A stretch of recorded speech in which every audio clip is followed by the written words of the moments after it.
Good morning and welcome to the new episode of Dr. Lamba's Awakening Call. The Ukraine war started 7-8 months back, and there is no sign of it coming to an end.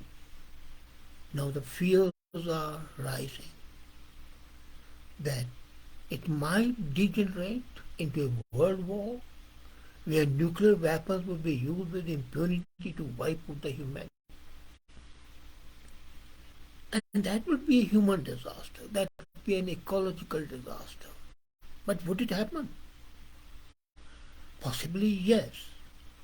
On December 9, President Putin changed the nuclear policy of the country and brought it up to par with the US policy. US policy is that they have a right to use nuclear weapons as a first strike, not as a retaliatory measure.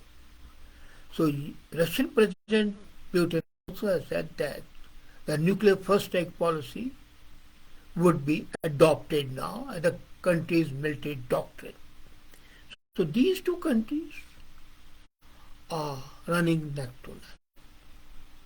On the other side, Ukraine, the people are suffering, and the drone attacks on Ukraine by Russia and Russia by Ukraine are spelling disaster for the civilian people. As a matter of fact, one can call them war crimes because non-combatants are being made to suffer. But if I look at the war, the whole thing puzzles. And the war started itself. It was basically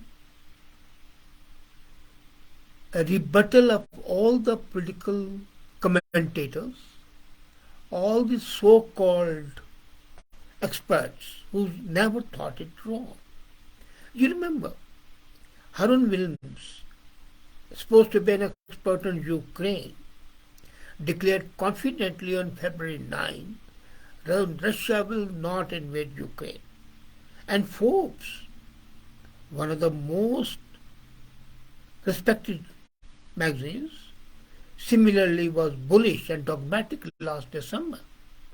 It wrote, given all the potential drawbacks, a Russian invasion looks like foolish and unlikely. And on February 16, just 4 days before the invasion, just 4 days, 20th the invasion took place and the 16th, Atlantic Council ran the headline, Russia won't invade Ukraine. So Russia has been very unpredictable. Now that hindsight was missing in all these experts. And the result was that they could not foresee what's going to happen. And then, now the Russian president has very clearly said, if a potential adversary believes that it can use the theory of preemptive strike, and we don't, it makes us think that the threats posed by such ideas in other countries, defensive posture. Now, when Russia invaded Ukraine, the whole Western world, European Union, NATO, USA, Canada, started supporting Ukraine. And the support was basically giving weapons so that it could stand against it. As a matter of fact, this war would have ended in April if all these countries had not supplied weapons. Yes, I fully agree. Ukraine might have suffered and would have suffered, but Ukraine has suffered even now. So, in fact, these countries enabled Ukraine to face the onslaught with the result that the human misery increased. And now, Russian president has very clearly said that the threat of nuclear war is rising. A few days back I posted an infogram showing how NATO forces ready. 9 countries with the NATO forces, they don't have any standing of themselves. Belarus and others, but they have been propped up by the NATO countries, and they will be the bulwark against Russia.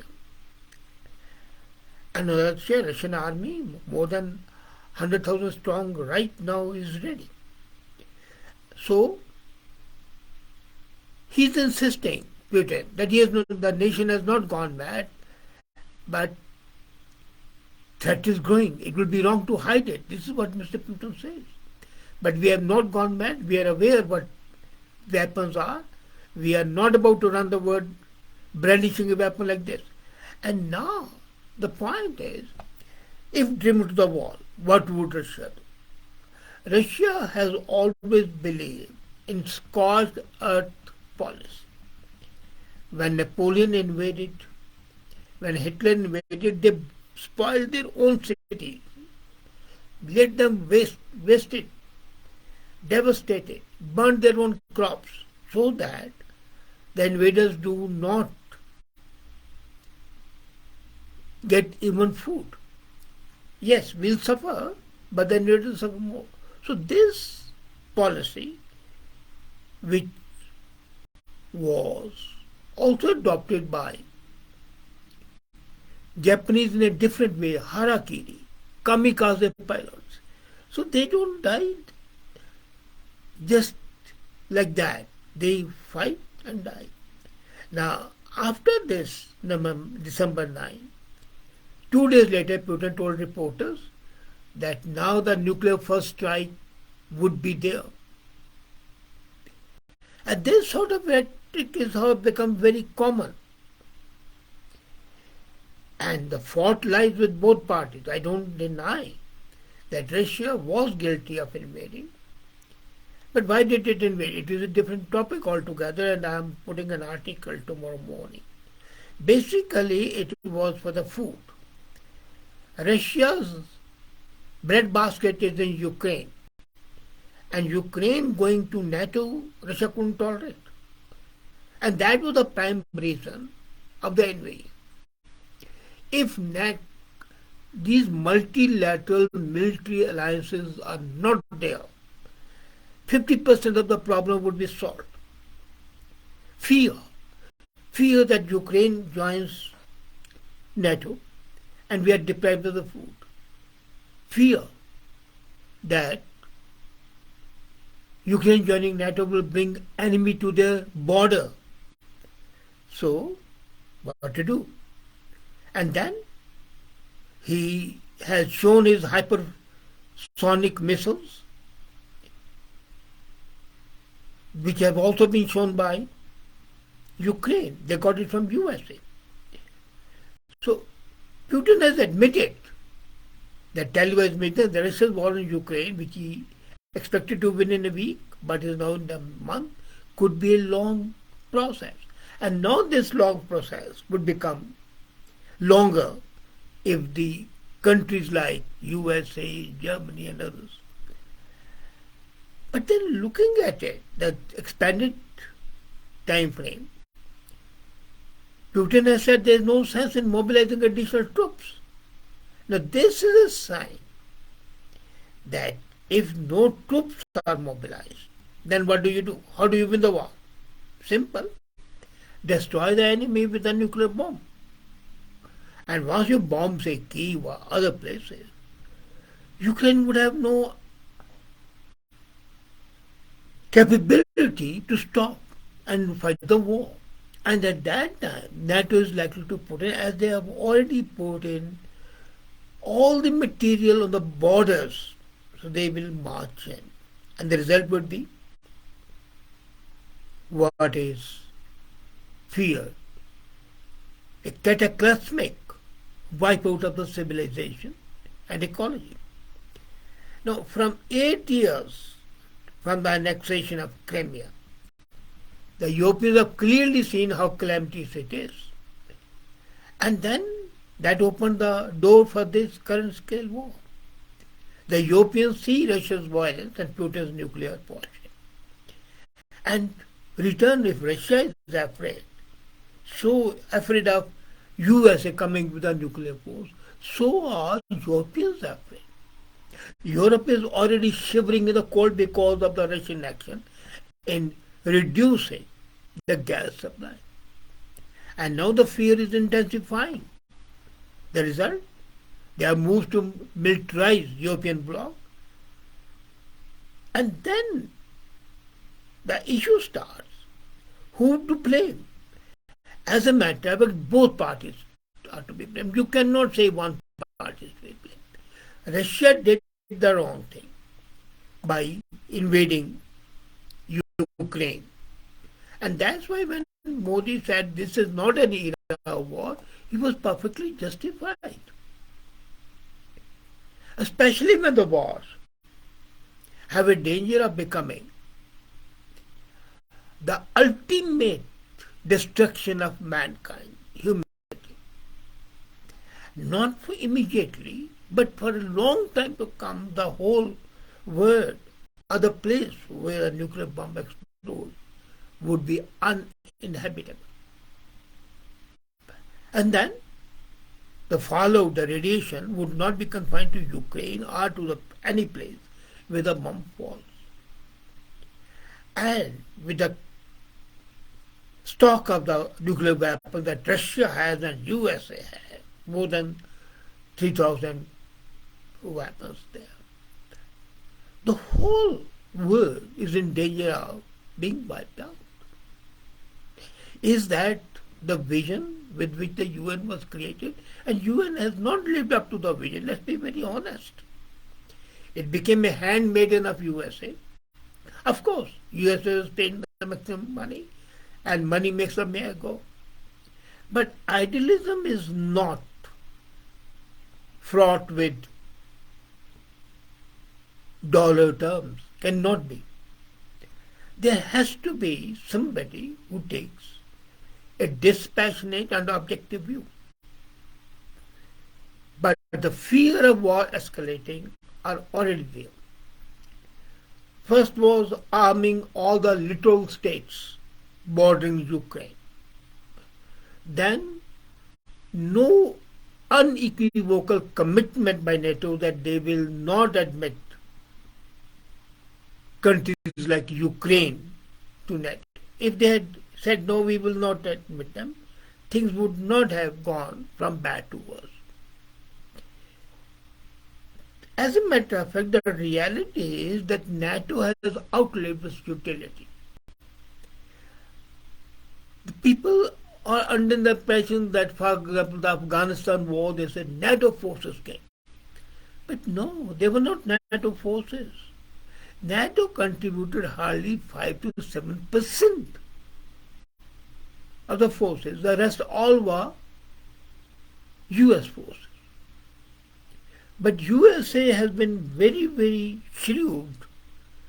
It, for example, in Korean War, it sent its armies, and at that time Russia had boycotted UNO.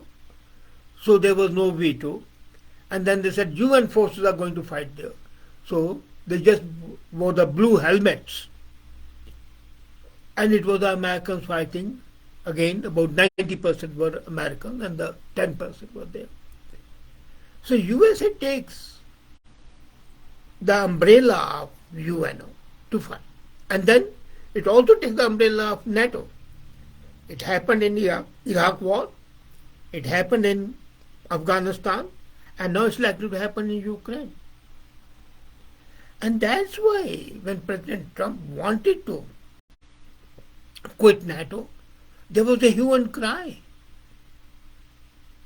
Because this is a multilateral aggressive action. It's not defensive. Let's be very clear. Defensive would be if somebody attacks Europe. But then they have poked their nose in Afghanistan where they had no business. They went to Iraq where they had no business going.